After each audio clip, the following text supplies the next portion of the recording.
So with that, let's go and take a look. I tell you what I'd like to do. I'm probably going to go over to livestock. I've grown a little bit of corn. I grew up on a pig farm, so I know some of these others. But I think starting with livestock, it's pretty clean. And when we go over into crops, we've got a whole list of different types of crops. So let's go. I'm going to move this over to. We're going to look at again on the USDA farmers.gov. We're going to look at what they're telling us is eligible livestock. So what's eligible? It's the available to livestock producers who have an ownership interest in eligible livestock that suffered a 5% or greater decline in the results of COVID-19.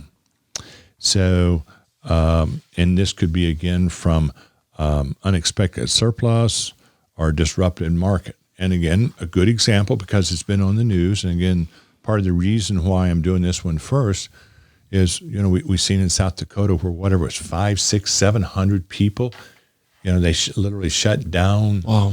The butchering and stuff because they had 500, 600, 700 individual people that had been exposed and had COVID-19. Well, they're standing shoulder to shoulder processing meat. So, at one point in time, there was 20 some slaughterhouses shut down. Well, that is a disruption, and that's just literally stopping the plug. And again, as I mentioned earlier, it stops the butchering, which stops taking it from the feedlots to the butcher shop. And then what happens is that stops because those animals have to be done something with. And some of those animals are being killed. It just stops when the slaughterhouse is stopped. It stopped the shipments from the feedlot to the slaughterhouse. It stopped the shipments from the farmer to the feedlots. And it just keeps backing up. And in the last video, I made a remark about having a client that was literally milking the cows during the day, and when the day was over, because there was no so-called pipeline, there was no connection of hauling the milk, to the market. Right. There's nothing he could do with it. There was nothing to do. Well, yeah, it was. He opened a valve and let it run down the hillside. Yeah.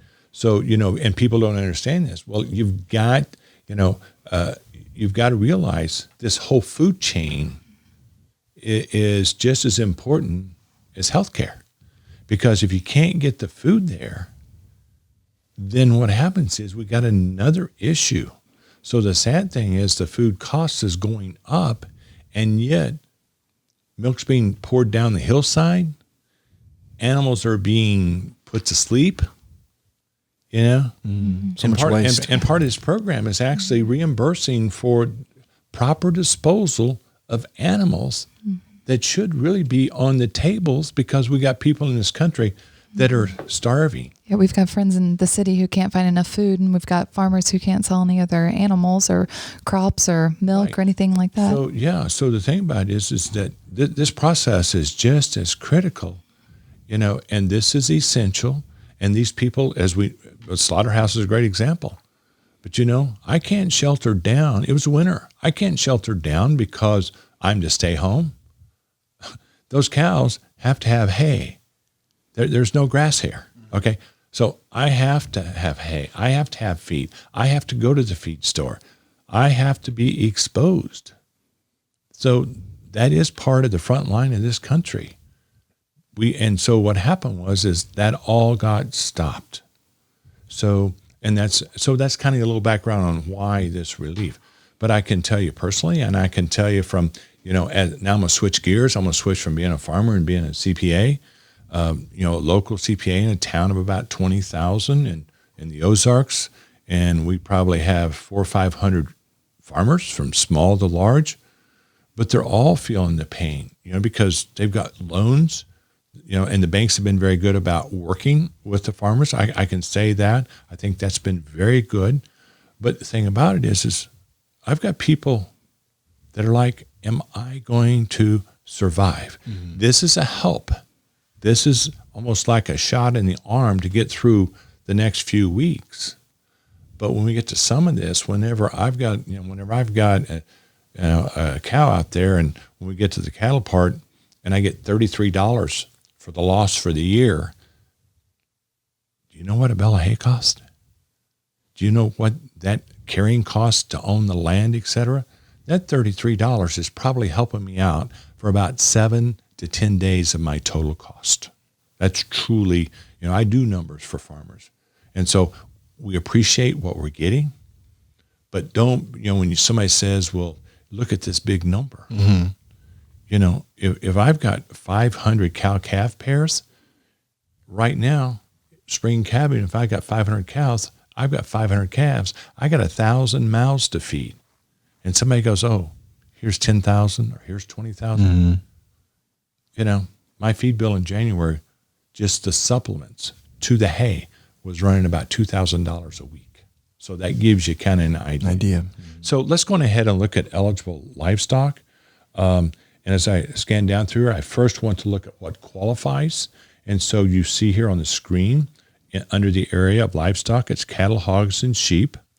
And hogs, they divide into pigs under 120, hogs, and that's how I was raised. I was on a hog farm. And matter of fact, I still own the hog houses and have a lot of memories. But the hogs are normally, large adult hogs. Cattle or feeder cattle less than 600. They're feeder cattle less than 600. Feeder cattle greater than 600. Slaughter cattle, which are fed cattle, and then slaughter cattle, which are mature cattle. That's going to be your cull, what we call cull cows. And then all other cattle. So anyway, that's kind of your list. Now, when we get our chart on pricing, this is just for a definition. Once we go to the next screen, what we're going to actually be looking at is we're going to be looking based on this breakdown and going on with the sheep, lambs, and yearlings. What you're going to find out when we get to the breakdown, based on the type of, for example, under hogs, if it's a pig, you're going to get a different amount than if it's a hog. And again, there we're talking about, feed consumption, what's the price of it in the cattle area, an animal under 600 pounds versus an animal over 600 pounds. You're going to find that you have weight times price, and an animal under 600, you're not going to have near the cost. And that was part of this, and looking through, I've gone through all the I'm going to call them algorithms, but I've went through how they percentage, and they looked at, because in this case, they're looking at actual sales between January 15th, and April 15th, and they're going to reimburse. The concept was 85% of the loss. And then they were going to go in the second and third quarter and look there. Well, they've based that on your highest inventory between April 15th and May 15th. So, and why they picked that, as far as you'd already sold it before this law came out. So you can't go back and change your sales. Mm-hmm. So with that, what I'd like to do is now go on down and look at the pricing. So as we look at it here on the screen, the payments, there is really two parts, part one, part two. And looking here at the screen, for the first part, the total sales of eligible livestock by species and class between January 15th, 2020 and April 15th, 2020 of owned inventory as of January 15th, including any offspring from that inventory. So when I mention a cow-calf pair, the cow, and then the offspring is the calf. But the important thing is you had to own it. So here's the first rule I'm going through this chart. You had to own the animal as of January 15th. So if you bought something after that, it doesn't count. That's why earlier in the definition, it says eligible livestock. And then that's part one. Part two is the highest inventory of eligible livestock by species and class between April 16th and May 14th. And again, this kind of parallels when the law passed.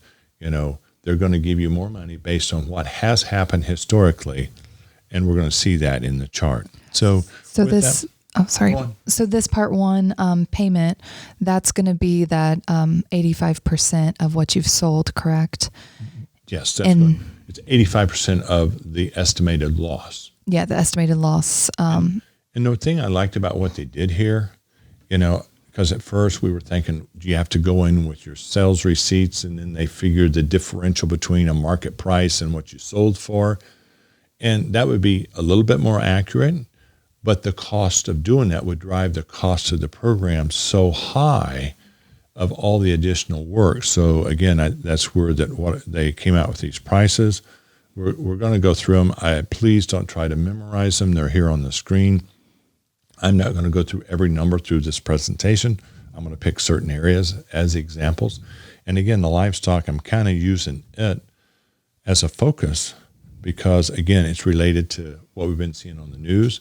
But when I get to the others, like, for example, when I get to the wool's just pretty well defined. Wool, straightforward. A pound of wool is a pound of wool. But if you have a calf under 600 and a calf over 600, and you have a slaughter feeder and you have a slaughter mature cow, and then you have other cattle, and you start paying attention. It's called, wait a minute, you've got to really know, you've got to know what the difference is. Yeah. So let's go back here to the chart, and I'm going to go through this. Let's look at cattle. It says feeder cattle less than 600 pound head unit. Now, as I referred to just a moment ago, it says CARES Act Part 1 payment rate. And then the next column is CCC. And if you're in the farm world, you know what CCC is. So that's a regular payment method through to the farmer through Farm Services Agency, I should say. So here's what happens. Under Part 1, if I sold an animal, because remember Part 1 above, I'll just slide this up a little bit.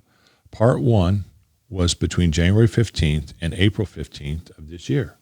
If I sold that, then I would get a payment of $102 on the sale of that animal.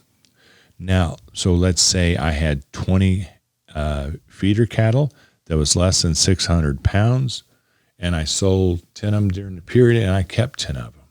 What I would get is I would get 102 times 10 that I sold during the period. And then during April 16th to May 14th, I had those 10 through that period. That was the highest count. So then I would get 10 times $33. And then that would be my payment. So pretty straightforward. As I mentioned earlier in the video, whenever they come out with the calculator, they've got a little demo online of the calculator, but they go through it so fast. They click, it multiplies, it clicks, it multiplies. So what I've been doing is going back through, starting and stopping it, and run their calculations. And I've compared it because if you look at it, you just think, here's this number, but the $102 is actually 80% of another number, which is 80% of 85%. Here's my point. Don't get caught up in the detail. It's called, if you have an animal that qualifies and you sold it, you're going to get 102. And if you had an animal that qualifies that you didn't sell and you still have it in inventory on May 14th, you're going to get $33. So I've checked the numbers. I've checked the calculation. I've looked at their grid there, and it does. It adds up to what the law says. So, and then what you would do is going down the list, and they also have an Excel spreadsheet they're going to have available to download. So you'll be able to do it online on the calculator. That's nice. Or you'll be able to do it through an Excel spreadsheet, or you'll be able to do a phone call with somebody from FSA. So again, different avenues, different sources. But I think the important thing is to understand, one, the process, and number two is these different classes. If I go on down, you can see that, for example, if it's greater than 600 pounds in Part 1, you're looking at $139. And again, I looked at, without getting totally in the minutia, when I looked at how they did these calculations, they actually looked at the second and third quarter market from 19 and said, here's what the average was. And so in doing that, they said, here's what it was during the period of COVID-19. And they took that difference and they said, here's the average difference based on average weight. So, like I said earlier, they could have gone to actuals, but for each sale and stuff. But I'm kind of glad they went this way because in tax law, this is almost like having a per diem. You get 54 cents a mile. Your fuel cost and your automobile cost for some people might be 35 cents. To other people Right. might be 85 cents. And they're not driving an old Chevy pickup like I am. They're driving a Rolls Royce. Well, we all get the same per diem. It's to make impact faster. So you're going down through here. For example, slaughter cattle, mature cattle there, it's $92 versus fed cattle is $214. Why the difference? Is because the fed cattle, you're talking about cattle that weigh, 1,000, 1,200 pounds, and their price, those animals are where you get steaks. The slaughter cattle is where you get a lot of hamburger, but the slaughter cattle won't bring, but they won't bring, but probably 35, 40 cents on the dollar of what one of the fed cattle would. So when you look there, 214 versus 92, it's the weight's not that big a difference, but it's the price is that big a difference. So again, I went through these charts. I've kind of went through them. I've gone through corn and oats and went back and looked at second and third quarter last year, and again their numbers are pretty close. So hogs and pigs, you can see there. Again, if you sold it and it was a pig weighing less than 120, it's $28 a head, and if you still had it on hand, it's $17. So again, I'm not going to go through all of these, but as you can see,